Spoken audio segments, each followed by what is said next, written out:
Hi students, welcome to biology class. Today we are going to learn about the structure of a leaf. But before that, let's have a quick recap of what we learned in the last class. We learned that photosynthesis is the process by which plants make their own food using carbon dioxide and water. During this process, oxygen is released. We also learned that sun is the main source of light energy for the process of photosynthesis.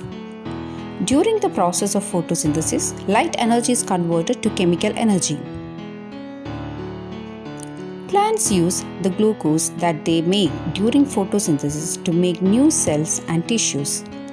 The materials that is made of living cells and tissues is called biomass. Now, let's learn about the structure of a leaf.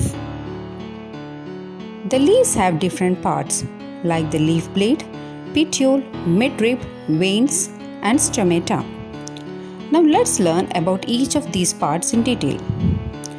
The flat and broad part of a leaf is called as the leaf blade.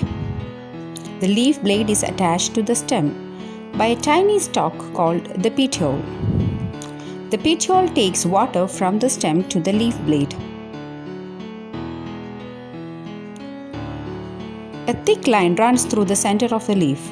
It is called as the midrib. There are numerous lines that run throughout the leaf. They are called veins.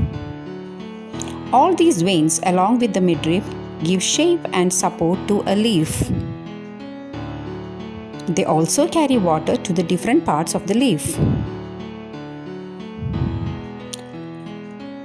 There are a number of tiny pores on the surface of the leaf. These are called stomata.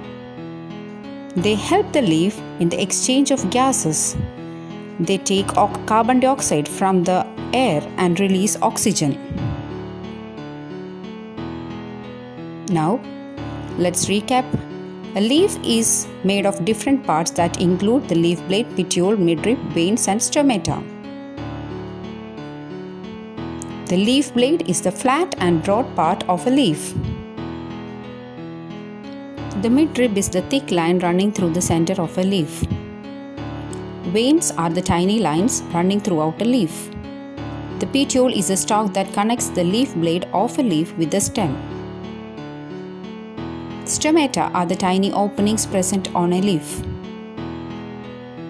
Now it's activity time. We are going to find out what happens to plants that do not get light. For that, take some seeds. Sow some seeds on a damp filter paper in 2 identical dishes. Leave them in a warm place to germinate. Make sure that they do not dry out. When the seeds have germinated, put one set in a dark cupboard or a dark place and the other set in a light place. Keep giving them both a little water. Make sure that the temperature is the same for both sets of seedlings. After a few days, compare the appearance of the 2 sets of seedlings. This is how it appears. Now, try to answer these questions. Explain why it was important to keep one set of seedlings in the light. Explain why it was important that the temperature was the same for both sets of seedlings. You could also make a label drawing of the seedling from each set.